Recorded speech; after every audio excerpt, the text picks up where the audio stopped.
Stockade was a rebellion of the miners against the police and the government. During the Australian Gold Rush, Peter Lalor, leader of the Australian miners, organised the building of a stockade made out of wood. This occurred on 3rd of December 1854 at Bakery Hill in Ballarat, Victoria. The miners had been unhappy about the conditions of the goldfields. Miners were ambushed and defeated because they had less weapons, people and training. 22 miners and 6 troopers died that day. During the battle, the famous Eureka flag was flown for the first time.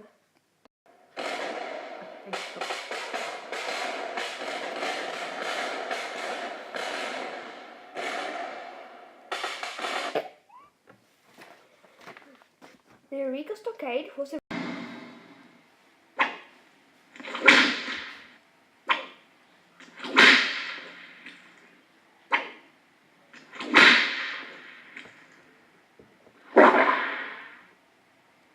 Tax collectors were very much disliked by the miners. What are tax collectors? They are police that went from tent to tent asking for gold. Those who could not pay would be thrown into prison. Most miners thought they could make enough money to pay the taxes and make a living. Man, they were wrong. Traps and Joes were also hated by the miners. Traps were foot police, usually ex-convicts and soldiers. Joes were the same, only they had horses. Traps and Joes collected far too much gold. Just imagine if you worked all day in the bloody sun and found nothing and went to your tent just to find a trap with a gun pointed at your head asking for gold. Not a good feeling, is it? Licenses were far too expensive and miners had to pay it whether or not they worked on the gold field. This also led to burning of licenses, so the Traps and Joes were very busy. Miners and Traps often fought, and it never ended well for the miners. If a Trap or a Joe appeared in the distance, a miner would yell out, "Trap! Trap!" or "Joe! Joe!" and everybody would scatter. Surface gold was running out. So the miners had to mine underground tunnels. This also meant miners had to buy more equipment, pickaxes, lamps, etc. So how would they pay their taxes? Well, another one of the reasons are the law police didn't do their job because they were too busy stealing gold. For example, James Scobie was killed in a fist fight in a hotel, and the hotel owner was responsible. Police let him go, so the miners were very upset because the law did not punish the killer. Miners burned the hotel to the ground. Another problem was bushrangers. These people were very evil. They robbed a lot of carriages with a lot of valuable cargo. This must have really upset the Chinese, because it meant that they can't send the money they owed to the money lenders. As punishment, their family would have to work as slaves. This would never happen if the police had done their jobs.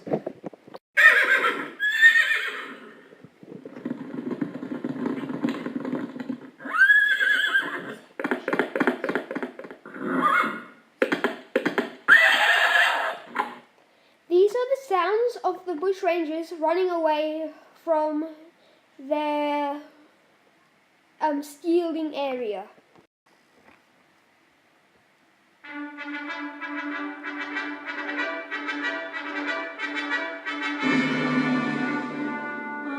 Australians, oh, let us rejoice, for we are young and free. We've golden soil and wealth for toil. Our home is God by sea. After that brutal battle, many wonderful things happened for the miners. During the battle, Peter Lalor, their leader, had been shot in the arm and it had to be amputated. Later, Peter Layla came out of hiding and represented the miners in Parliament. So Peter fought for what the miners believed in, such as no more mining license, instead a miner's right, which means the miners don't have to pay taxes. Peter also fought for other things. There was great joy when position of Gold Commissioner was removed. Finally, things were going the miners' way. It was amazing how much Australia changed by a lost battle. After the Eureka Stockade and the gold rush, many people from other countries stayed in Australia. If they had gold, they would sometimes open up shops or restaurants. If the gold rush didn't happen, we wouldn't have so many Chinese, Indian or other multicultural shops or restaurants. But one of the main things about the Eureka Stockade is that it teaches us that ordinary people will stand up for what is right. What would have happened if Peter Layla encouraged the miners to pay their taxes? There might have been a group of miners who supported the idea and a group who didn't. The miners who thought it would be a good idea to support Layla, they must have thought that if they paid their taxes, the gold commissioners would eventually stop. Another reason might be the miners thought that if they didn't rebel, they won't get a criminal record. After the gold rush, they'd be able to go back to a normal lifestyle. The group who thought Peter Layla's idea was a bad one must have rebelled against the group who didn't. That battle would not end happily. If Peter Layla didn't encourage the miners to fight, Australia would not be like it is today. Miners wouldn't be able to vote. The rights of ordinary people wouldn't be recognised. People would be rebelling against the Parliament. Miners wouldn't have a miner's right. It wouldn't be the paradise we live in now. Our rights and liberties would not have been recognised.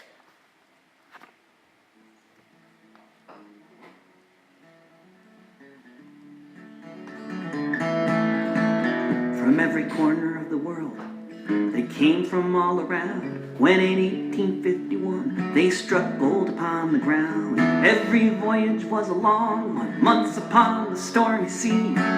Some to seek their fortune, others escaping slavery. What they found on the gold fields was ruled by brutish thugs, discrimination and taxation mixed with swinging billy clubs. The gold was getting scarcer and cops were getting worse. The diggers burned their licenses and vowed to end this curse. They swore an oath beneath the Southern Cross. They'd stand together and break the license laws. From 20 different nations they gathered here as one in Ballarat beneath the southern sun.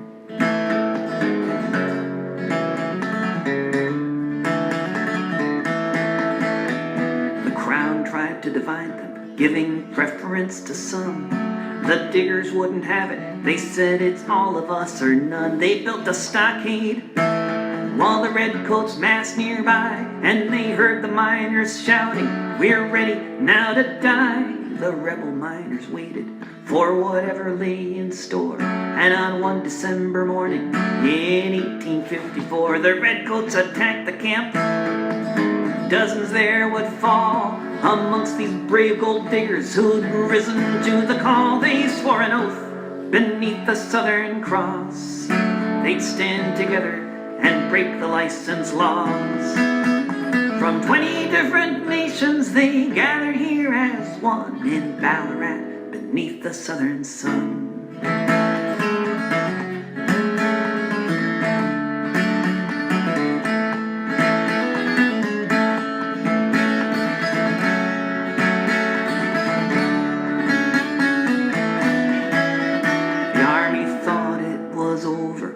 Things go their way, but when 15,000 miners rallied a month later on the day The crown conceded everything, all of their demands. They'd want an end to license fees, the right to vote and land. So here's to Joe and Charlie, Waller and the rest. They drew the battle lines and put crown rule to the test. The diggers may have lost the battle, but they quickly won the day. And those shots fired in Victoria were heard 10,000 miles away. They swore an oath beneath the Southern Cross.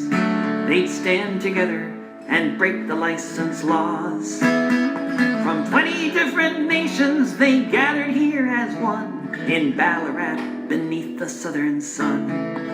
They swore an oath beneath the Southern Cross.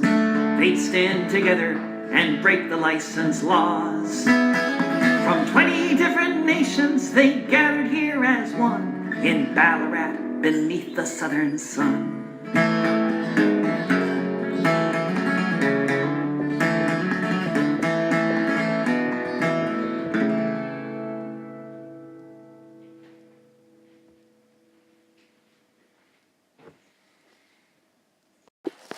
They may have lost the battle, but they won the day.